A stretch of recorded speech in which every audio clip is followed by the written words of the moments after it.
بسم اللہ الرحمن الرحیم۔ السلام علیکم ورحمۃ اللہ وبرکاتہ۔ فرشتے انسانوں کے اعمال کیسے لکھتے ہیں؟ حضرت عقبہ بن عامر رضی اللہ عنہ فرماتے ہیں کہ سب سے پہلے انسان کی موت کا جس کو علم ہوتا ہے وہ محافظ فرشتہ یعنی انسان کی حفاظت کرنے والا فرشتہ ہوتا ہے، کیونکہ وہی انسان کے اعمال کو اوپر لے جاتا ہے اور وہی اس کا رزق لے کر زمین پر اترتا ہے۔ جب اس کا رزق اسے نہ ملے تو وہ جان لیتا ہے کہ اس انسان کی موت آنے والی ہے۔ حضرت ابن دینار رحمۃ اللہ علیہ فرماتے ہیں کہ میں نے حضرت ابو معاشر رحمۃ اللہ علیہ سے عرض کیا کہ اللہ تعالیٰ کا جو ذکر انسان دل ہی دل میں کرتا ہے اسے فرشتے کس طرح لکھتے ہیں؟ انہوں نے فرمایا وہ اس کی خوشبو پا کر لکھتے ہیں۔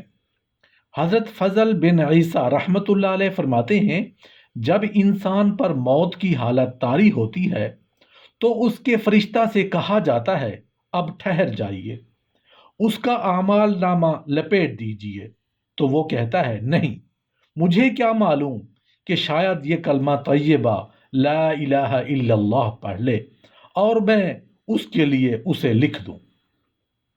نبی کریم صلی اللہ علیہ وآلہ وسلم نے ارشاد فرمایا اللہ تعالیٰ نے دو فرشتوں کو اپنے مومن بندے کے سپرد کر رکھا ہے جو اس کے اعمال خیر و شر لکھتے رہتے ہیں۔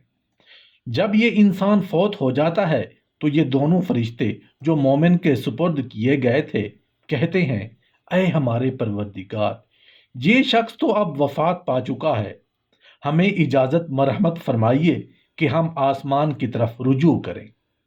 اللہ تبارک و تعالیٰ فرماتا ہے میرا آسمان میرے فرشتوں سے بھرا ہوا ہے، تم میری تسبیح بیان کرتے رہو۔ وہ عرض کرتے ہیں کیا ہم زمین پر ٹھہرے رہیں؟ اللہ تعالیٰ فرماتا ہے زمین بھی میری مخلوق سے بھری ہوئی ہے، تم میری تسبیح پڑھتے رہو۔ وہ عرض کرتے ہیں ہم تسبیح کہاں پر بیان کریں؟ اللہ تعالیٰ فرماتا ہے تم میرے اس بندے کی قبر پر رکے رہو اور میری تسبیح، تعریف، کبریائی اور کلمہ طیبہ کہتے رہو، اور یہ سب کچھ میرے اسی بندے کے لیے قیامت تک کے لیے لکھتے رہو، جس طرح کہ اس کی زندگی میں تم اس کے اعمال لکھا کرتے تھے۔ حضرت عبداللہ بن عباس رضی اللہ عنہ فرماتے ہیں کہ نیکیاں لکھنے والا فرشتہ انسان کے داہنی طرف ہے جو اس کی نیکیاں تحریر کرتا ہے، اور گناہ لکھنے والا اس کے بائیں ہے۔ جب انسان کوئی نیک عمل کرتا ہے تو اسے داہنی طرف والا 10 نیکیاں لکھ دیتا ہے، اور جب انسان برائی کرتا ہے تو داہنی طرف والا بائیں والے کو کہتا ہے اسے مہلت دے دیں کہ یہ تسبیح پڑھ لے یا استغفار کر لے، اور ان کی وجہ سے اس کا گناہ مٹ جاتا ہے۔ لیکن جب جمعرات کا دن آتا ہے تو اس کے نیک و بد سب اعمال لکھ دیے جاتے ہیں، نیکی اور بدی کے علاوہ کے سب اعمال مٹا دیے جاتے ہیں۔ پھر اس کا نام اعمال نامہ میں الکتاب پر پیش کیا جاتا ہے، تو جو کچھ اعمال نامہ میں ہوتا ہے وہ سب الکتاب میں پہلے سے موجود ہوتا ہے۔ حضرت حسان بن عطیہ رحمۃ اللہ علیہ فرماتے ہیں ایک آدمی گدھے پر سوار تھا کہ اچانک وہ گدھا اس سوار سمیت گر پڑا، تو سوار نے کہا تو برباد ہو۔ دائیں طرف والے فرشتے نے کہا یہ کوئی نیکی نہیں جسے میں لکھوں، تو بائیں طرف والے نے کہا یہ کوئی گناہ بھی نہیں کہ میں لکھوں، تو بائیں طرف والے کو حکم دیا گیا کہ جو کچھ دائیں طرف والا نہ لکھے اسے تم لکھا کرو۔ احنف بن قیس رحمت اللہ علیہ فرماتے ہیں دائیں طرف والا فرشتہ نیکیاں لکھتا ہے اور یہ بائیں طرف والے کا امیر بھی ہے۔ اگر انسان گناہ کرے تو یہ کہتا ہے ٹھہر جاؤ، اگر انسان اللہ تعالیٰ سے اپنے گناہوں کی معافی مانگ لے تو اسے یہ گناہ لکھنے سے منع کر دیتا ہے، اور اگر انسان گناہ نہ چھوڑے اور اس پر ڈٹا رہے تو وہ اس گناہ کو لکھوا دیتا ہے۔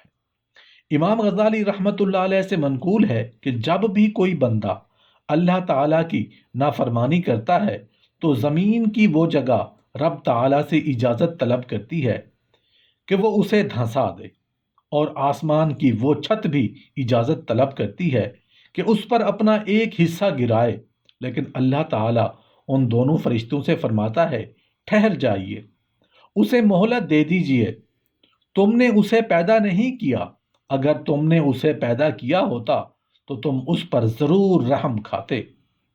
میں اس کو استغفار اپنی رحمت یا اس کی کسی نیکی کی وجہ سے جو اس نے گناہ کے بعد کی، یا اپنی عمر کے کسی حصہ میں کوئی نیکی جو مجھے پسند آئی مغفرت کرتا ہوں، تاکہ یہ نیک عمل کرے اور میں اس کے گناہ کو نیکیوں سے بدل دیتا ہوں۔